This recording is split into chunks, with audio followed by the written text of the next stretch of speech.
and welcome back to my channel. This is Kimmy once again, and today it's gonna be a different kind of video that I'll be posting. I'm not gonna be posting a dance video or anything today. It's gonna be more of a review of a movie that I just finished.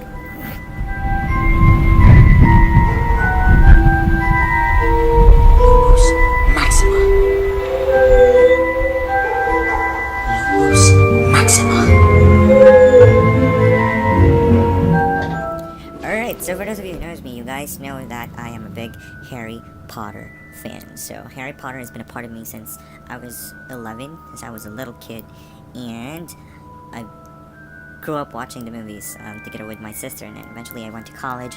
We still went out to watch the movie together until I became an adult. So it was a good run when I was still a kid, but then the movie ended. And then you thought that there's no movies that's gonna follow, and then Fantastic Beasts happened. So today we're gonna be talking about one of this fan-made movie that I have been waiting for since last year. So the movie is called Lord Voldemort, Origins of the Heir. That's the title. So the movie was in the works since last year, and it's an Italian movie. It's a movie directed and acted by Italian actors and directors, who is directed by Gian Maria Pizzato. It was produced by Triangle Films. It's a YouTube channel, and it's Stefano Prestia who is the producer. Screenplay was also done by the same director, and the characters were made by J.K. Rowling herself. And we have voice actors, we have on-screen actors. The movie focuses on, or it has some flashbacks, so we have senior versions and we have junior versions of the actors. The music was good, actually. The background, the movies of the movie, or the music of the movie was good. It was selected by Matthew Steed and Stefano Prestia himself. The editing was done by the director, which was really good, I think. It was just released yesterday, or today, in the US, and it's the 14th year, so technically it was yesterday, because the release date is January 13th, but it was just released 4 a.m. in the Philippines. It's an English movie, but it was shot in Italy, and they only had a $15,000 budget, and to be honest, I think it was really good. The actors, the editing, the effects was good, and it would satisfy you as a Harry Potter fan, as it did satisfy me. So you better watch it. I have the link below, so make sure to follow and subscribe to Triangle Films and watch the movie.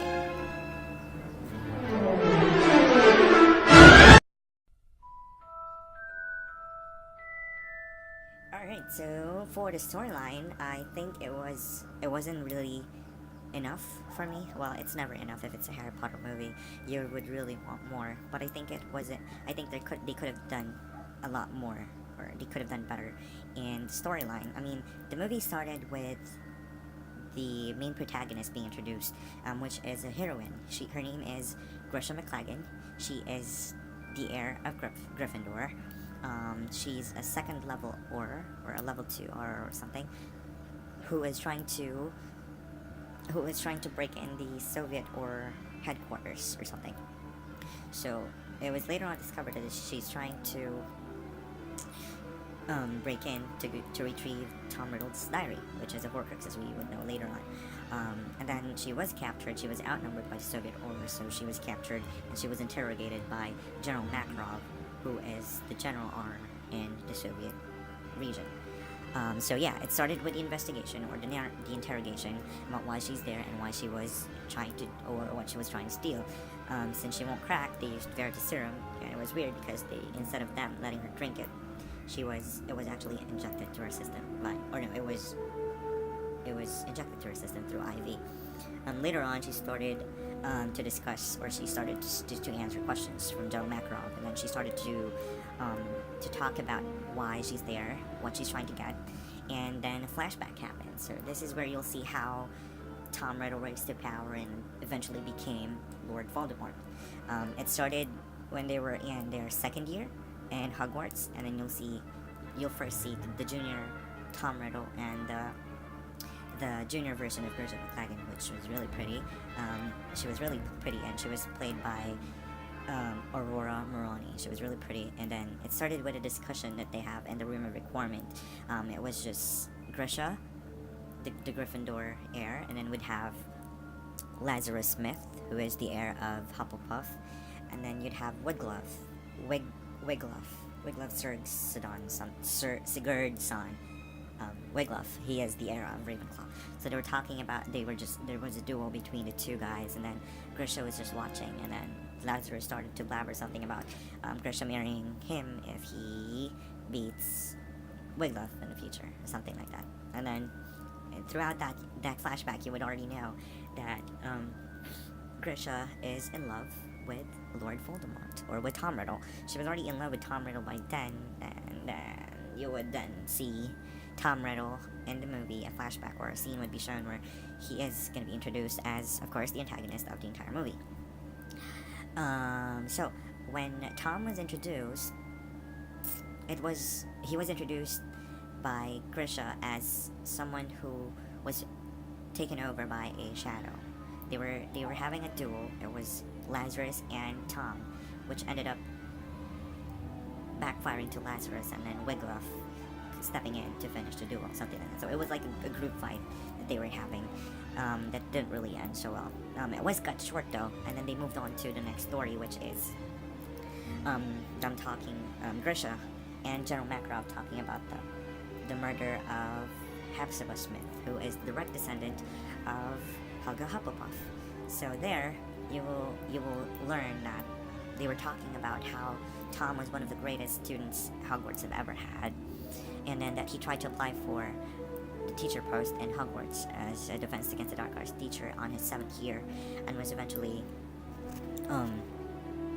declined, or his application was declined because he was inexperienced, he was young, he just graduated out of school. So everyone got disappointed when he landed a job only at Borgins and Burke. So for those of you who doesn't know what Borgins and Burke is, it's like, you will see it in the 6th movie. Was it the 6th? It's the Half-Blood Prince movie. This is where they purchase, Draco's family and the other Death Eaters purchased the Vanishing Cabinet. So if you don't know Borgin Burks is like a shop that purchases, they purchase a lot of valuable memorabilia, and then it's like a buy and sell thing in Nocturne Alley. So everyone was kind of disappointed that that's the only job that he was able to get as a promising student at Hogwarts. And it's Nocturne Alley is like a black market, so it's like not really so good. So little today know that the reason why he was there was actually to really track specific heirlooms or memorabilia. That he was later on you'd know that he was using that job to really track objects that he would be using as Horcruxes. So after the introduction of that, the movie jumps into Tom visiting Hepzibah Smith and talking about the heirloom of Helga Hufflepuff, which is the Hufflepuff Cup. And then later on, Hepzibah shows Tom this Slytherin locket, which belonged to his mom. And then she said something about it being purchased from a deranged woman who sold it for just a couple galleons. And then it actually triggered something in Tom, which is why he murdered Hepzibah Smith and took the items. He covered everything up with having the house elf confess to poisoning her master, which is Hepzibah Smith. So that's how they actually ended it. And then later on you see the 4 protagonists being introduced. Rowena Ravenclaw's heir, which is Wiglaf Sigurdsson. He's the guy who has, I think his hair was brushed up, and then he has this eyeliner under his eyes, and then there's a line, so he's like a Joker or something. I didn't really get his I don't know. And then there's Lazarus Smith, who's a skinny guy who plays the heir of Hufflepuff, and then we have Grisha for Gryffindor, and Tom, of course, for Slytherin. So it actually it doesn't just talk about that. It also focuses on how these 4 guys were close when they were in school, and how everything changed when they graduated out of Hogwarts.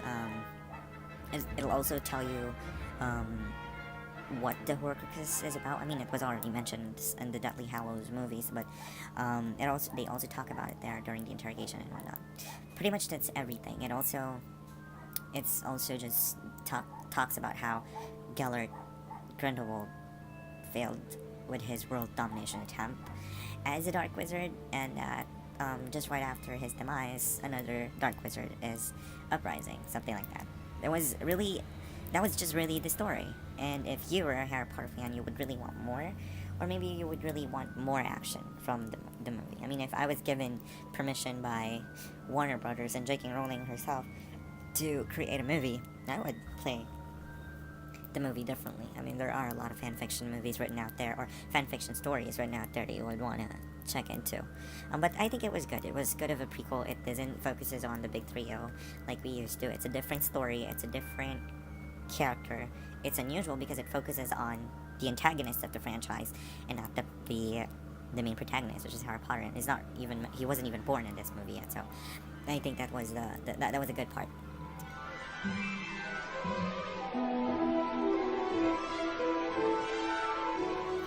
Alright, so for the casting, I think it was really well thought. Not sure if they really just know each other or something, but the casting was really well thought. I mean, Tom Riddle was played by an Italian actor named Stefano Rossi. He's the junior version of Tom Riddle.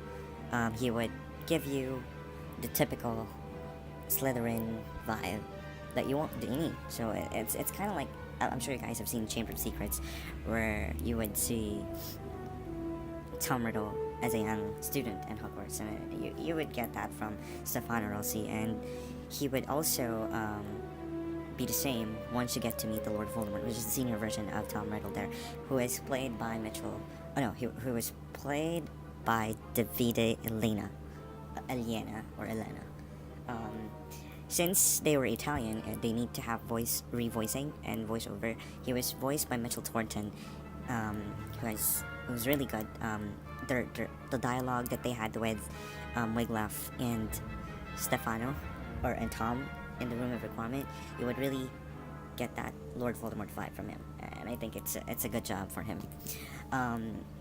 Gresham McLagan, who is the protagonist in the movie, was played by Madalena or Callie. This is the senior version. But the junior version, the younger one, is actually, I think it was a good actress. She's pretty. She'd give you the right amount of Gryffindor that you need. She's more of a Ginny, but a Hermione kind of girl. She's really tough and smart. Based on her character, she is really a true Gryffindor. Wiglaf, who is the heir of Ravenclaw, is played by two Andreas, Andrea Dinisi and Baglio. So Dinisi is the elder version. He's the bald guy with tattoos on his head, and then Baglio is the junior version. So in the Room of Requirement, I mean, even the senior version had the eyeliner, and the eyeliner is right under the eyes, and then it runs towards here. So he's like a Joker. I'm not really buying his look, but it works for me. It works. While Lazarus Smith, the other character, is played by Andrea Bonfanti. He's a young skinny kid and is the heir of Hufflepuff. We also have other actors on the movie. Alessio de la Costa played General Makarov, who is a Russian general R. And then we have Gelsomina Bassetti, who played Hepzibah Smith. And then I think that the casting was good. They were able to portray the roles right, especially for the protagonist and the antagonist. I mean, Tom Riddle was just great.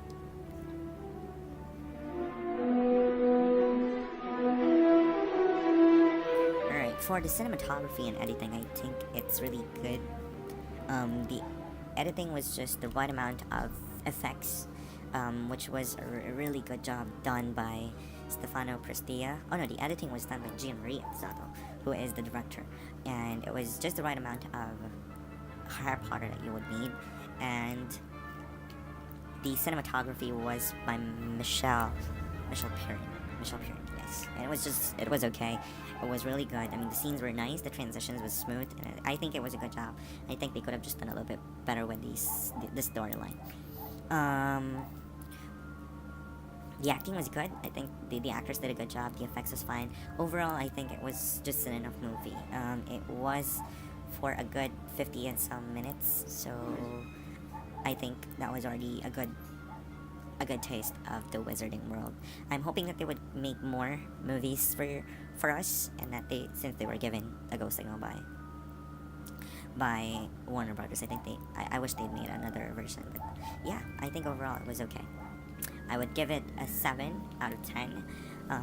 It's more of a 6, but since I'm a Harry Potter fan, I'd give it a 7. It is okay. And I think good job to all the directors and everything. So if you haven't watched the movie, I encourage everyone to watch it.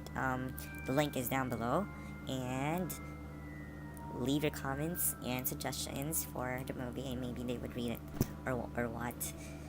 But if you like this movie, please give it a thumbs up, subscribe to my channel for more videos in the future, and I'll see you again next week. Bye bye.